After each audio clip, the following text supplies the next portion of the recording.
বাইসরা রুমিন ফারহানা, যারা সারা বছর পড়ে না তারা পরীক্ষা খারাপ হলে বলে প্রশ্ন ভালো ছিল না, অথবা বলে অনেকেই আগেই প্রশ্ন পেয়ে গেছে তাই তাদের পরীক্ষা ভালো হয়েছে, অথবা বলে পরীক্ষা হলে টেবিলের পা ভাঙা ছিল লিখতে পারি নাই, টেবিলের পা কেঁপেছে, অথবা বলে কলমের কালি শেষ তাই লিখতে পারি নাই। এমনটা প্রশ্নপত্র খুব বাজে হয়েছে বলে অনেকে পুরো পরীক্ষা না দিয়ে হল থেকেও বেরিয়ে যায়। কিন্তু জাকসু নির্বাচন বর্জন করেছে জাতীয়তাবাদী ছাত্রদল সমর্থিত প্যানেল। পরাজয় জেনেই কি ভোট শেষ হবার আগেই সরে গিয়েছে ছাত্রদল? আপনাকে অসংখ্য ধন্যবাদ। আমি নিজে যেহেতু ব্যক্তিগতভাবে খুবই ভালো ছাত্রী ছিলাম, আমাকে কখনো ডান হাত বাম হাত বা অজুহাতের সাহায্য নিতে হয়নি।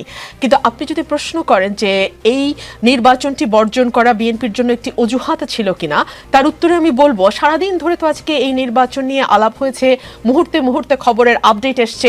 আমরা দেখেছি ছাত্র দলের প্যানেল যারা ছিল তারা সংবাদ সম্মেলন করেছে, আমি আসার পথে দেখলাম যারা শিবিরের ছাত্র প্যানেল তারাও সংবাদ সম্মেলন করেছে।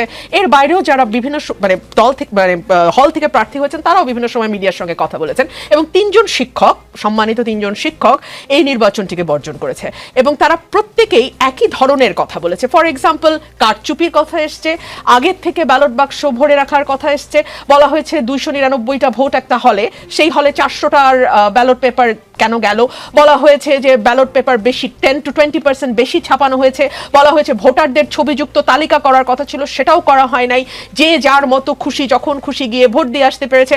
অর্থাৎ প্রার্থীরা সন্দেহ করছেন, প্যানেলগুলো সন্দেহ করছে যে যারা আসলে ভোটার নন তারাও এই নির্বাচনে ভোট দেওয়ার সুযোগ পেয়েছেন। সুতরাং সার্বিকভাবে যদি আপনি বিবেচনা করেন তাহলে কেবলমাত্র ছাত্রদল নয়, অন্যান্য যেই প্যানেল আছে তারাও কিন্তু এই ভোটটিকে স্বচ্ছ পরিচ্ছন্ন এবং প্রশাসন তার দায়িত্ব সঠিকভাবে পালন করেছে এমনটি মনে করছে না। সো সেই দিক থেকে আপনি যদি দেখেন বিএনপির এই নির্বাচন বর্জনের কারণটা কি, বিএনপি কিন্তু সেটা খুব স্পষ্টভাবে উল্লেখ করেছে।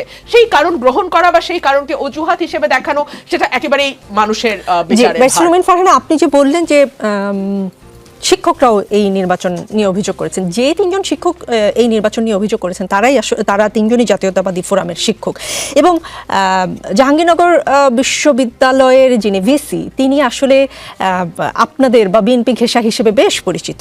তো আপনারা সব অভিযোগ, যেটা ডাকসুতে খানিকটা কিঞ্চিত অভিযোগ ছিল যে ডাকসুর ঢাকা বিশ্ববিদ্যালয়ের যিনি ভিসি তিনি জামাত ঘেঁষা ভিসি, সেই কারণে ওরকম হয়েছে। কিন্তু জাহাঙ্গীরনগরে তো বিএনপি ঘেঁষা ভিসি, তারপরেও আসলে আপনারা নিয়ন্ত্রণ করতে পারলেন না, এত অভিযোগ আপনাদের। দেখুন, অভিযোগ কেবলমাত্র আমাদের নয়, অভিযোগ কিন্তু একসঙ্গে যেমন বিভিন্ন প্যানেল যারা নির্বাচনে অংশ নিয়েছে তাদের কাছ থেকে যেমন অভিযোগ পেয়েছি, আমরা শিক্ষকদের কাছ থেকে অভিযোগ পেয়েছি। একটা বিশ্ববিদ্যালয়ের ভিসি কোন মতাদর্শের সেটার উপরেই যদি পুরোপুরি নির্ভর করত নির্বাচন, তাহলে আসলে নির্বাচনে কারচুপি হওয়া কিংবা নির্বাচনে ব্যালট পেপার বেশি করে ছাপানো কিংবা ভোটারদের ছবিযুক্ত তালিকা না দেয়া, কিংবা ধরুন কেউ কেউ বলছে যে অমোচনীয় কালি, সেই কালিটিও নাকি মুছে যাচ্ছিল, অর্থাৎ যে যত খুশি তত ভোট দিতে পারছিল। এই বিষয়গুলোকে আমার মনে হয় পাল্টাপাল্টি অভিযোগের বিষয় না করে বিশ্ববিদ্যালয়ের প্রশাসনের উচিত হবে যে অভিযোগগুলো এসছে সেগুলো খতিয়ে দেখা, এবং নির্বাচনে সত্যি সত্যি যদি কোনো রকম কোনো কারচুপি নয় ছয় হয়ে থাকে তাহলে সেই নির্বাচনটিকে আসলে গ্রহণ না করা।